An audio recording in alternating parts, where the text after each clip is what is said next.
Đi. Đây làm một chén nha. Chén này ngon lắm đấy.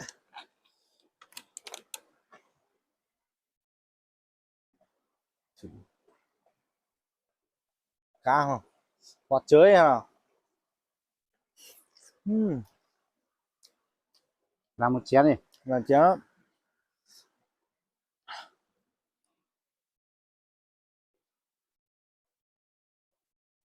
Hello, xin chào tất cả mọi người đã quay trở lại với kênh YouTube của A Lúa Điện Biên. Hôm nay thì A Lúa cùng đứa con với hai đứa em đi đắt cá nhé mọi người. Nên là mọi người theo chân A Lúa đi xem hôm nay bốn anh em mình có bắt được cá không nhá mọi người nhá. Lâu lắm không đi đường. Ôi, đường thế này thì bây giờ mình sẽ vào trong khe suối nhỏ này nhé. Ở trong này thì người ta hay kích lắm nên là cá bây giờ cũng hết rồi. Đi đắt trên đường cá gì nhá, chủ yếu là đi đắt cá bóng.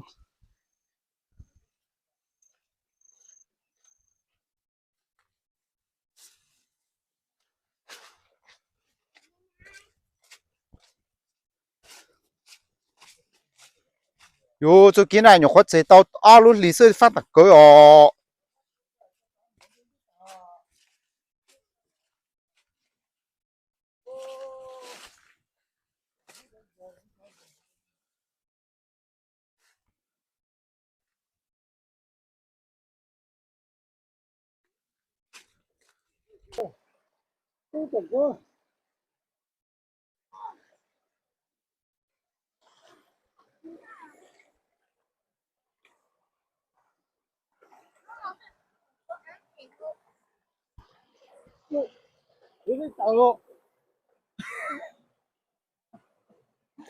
Nó phải khó này tập này là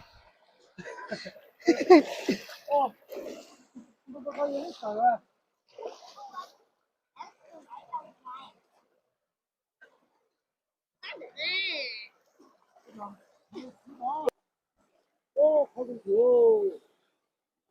Được rồi. Mà đi tiếp cả.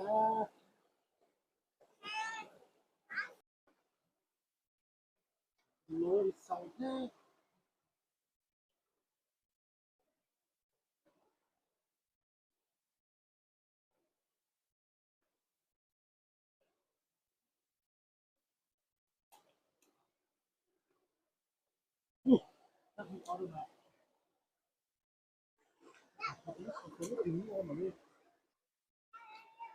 Suối nhỏ thế này thì chắc không có cá đâu mọi người à.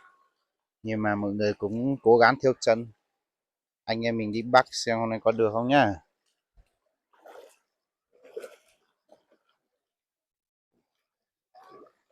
Đường khá là chân nhá. Suối đi này thì đi toàn đá thế này thì chân lắm mọi người ạ. Mình sẽ đi tìm chỗ nào để đắt được thì mình mới đắt nhá. Cá gì thì chắc là không có rồi, nhưng mà cá bóng thì chắc có nhiều mọi người ạ. Nên là mình đi đắt xem được cá gì thì mình phải làm món đặc sản cho mọi người. Bây giờ đến trưa rồi mọi người ạ. Vừa đấy thì mình vừa bắt vừa mò nên là mình không có thời gian để quay cho mọi người xem. Nên là bây giờ đã đến 11 giờ trưa rồi. Nên là anh em mình đang chuẩn bị nướng cá với cả mấy cái hoa chới này. Với cả nướng mang. Sau đó anh em mình sẽ ăn trưa xong rồi anh em mình về nhá. Bây giờ mình đang đun lửa đây này. Ông này đang chặt cái tre này làm cái cốc để anh em mình uống rượu nha mọi người nha. Anh em mình cũng mang một ít rượu để lên để đưa chào bưởi chiều nhé mọi người nhé. Nên là đang chè mấy cái ông này, sau là làm cái cốc, xong là một tí làm mấy cái chén rượu nhá.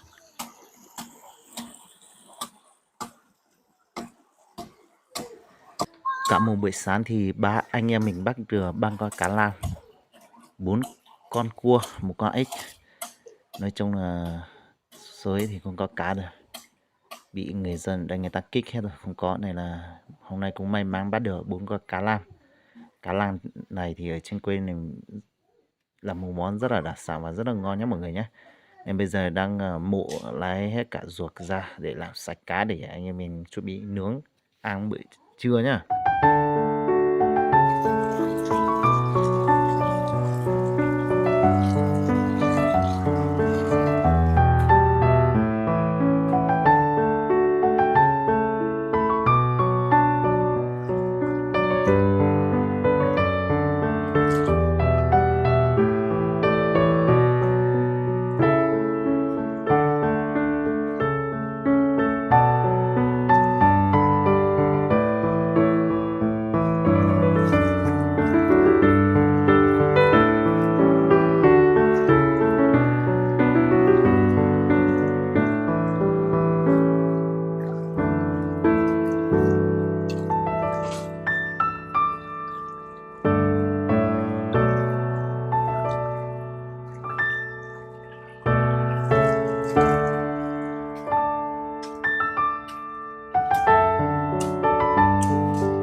Bây giờ đứa em đang chuẩn bị đập mấy cái sả này sau là thái ra để làm hương vị cho cá.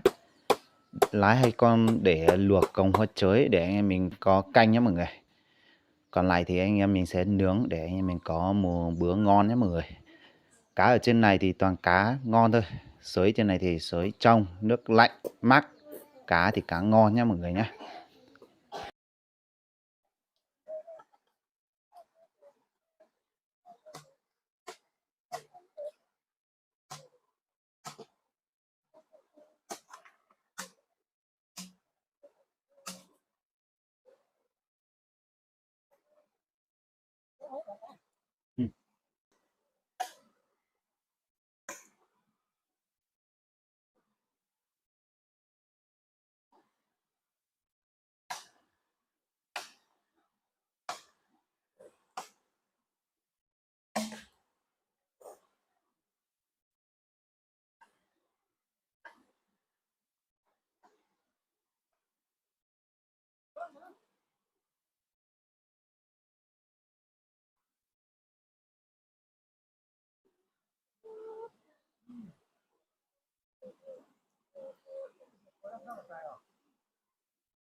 Uống rượu đi.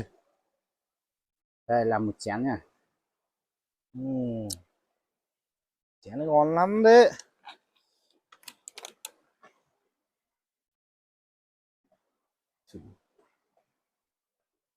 Cá không? Hoặc chới hay nào? Làm một chén đi. Làm chén đó.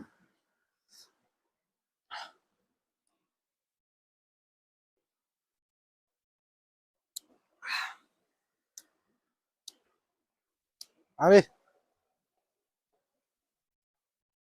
Chới hả? Ăn đi. Ăn lại đi. Nào mà mê tòa thì chắc sai rồi. Ăn đi, ăn đi. Ăn được ăn hết đấy. Mang hết rồi. Ui dồi.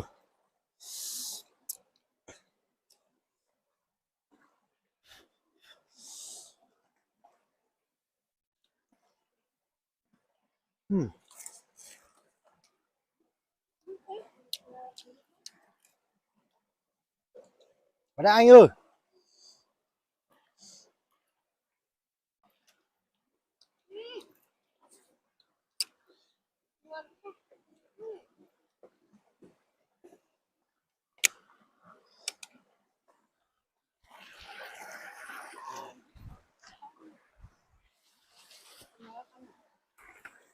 Nào này. Nó là cứ chủ tịch chuốn nó đây là mẹ. Mi cái cơ. Đó. Đây. Đũa. Đây. Cái này nhỏ như cái này to đấy. Là chán.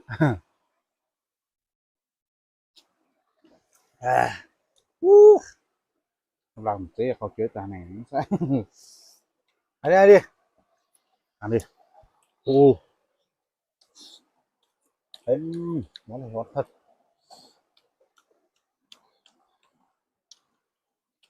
Thích gì trời nhá. Thích gì bốc hào. Ừm. Ừm. trứng luôn mà ngon. Mua nó mua, mua thử coi.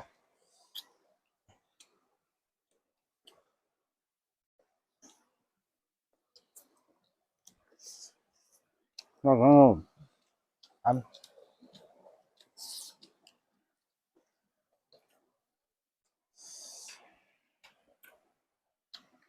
Đó.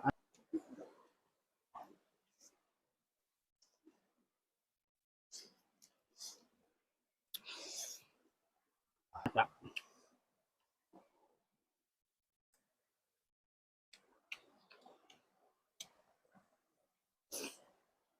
Ừm. Ừm. Nè, chị ăn đi. Làm chán. À.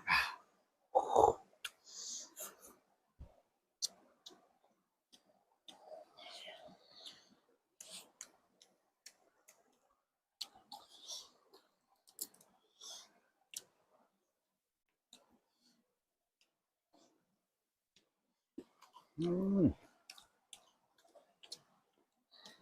Mama, mama hoạt động. Ừm. Ừm. Ừm. Ăn cái này này. Ui rồi ôi. Như này. Ừm.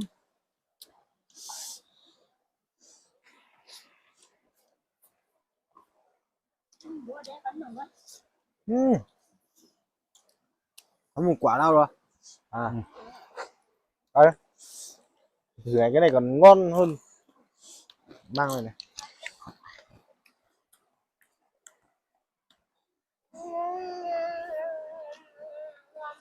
Làm con cá đi.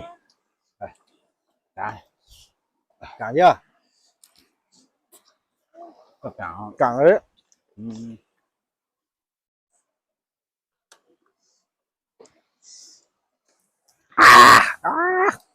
Thế luôn nhá.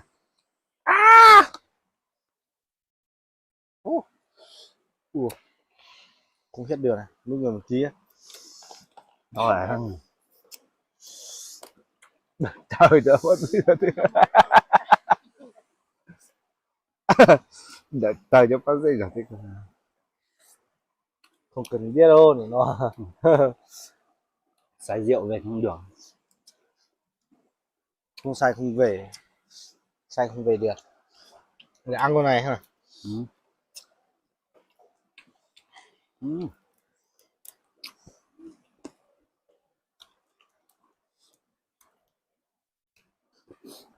But not chừng cũng not.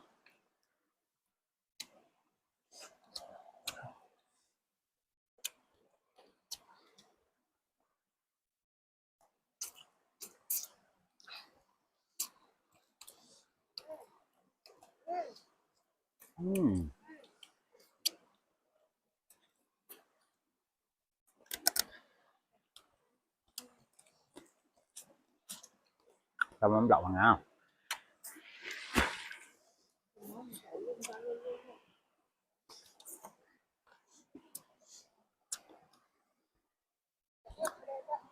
Này, con này này. Ui rồi.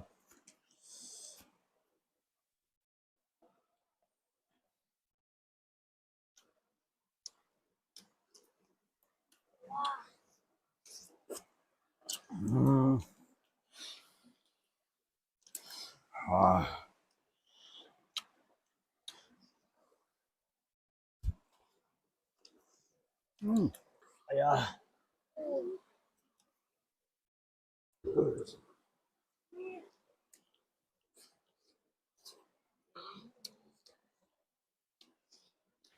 Bây giờ ăn no hết rồi mọi người ơi. Bây giờ là anh em mình đang chuẩn bị về nhà. Nên là mình video cũng hơi dài rồi. Nên là mình xin kết thúc video tại đây. Anh em nhớ đăng ký và ủng hộ kênh nhá.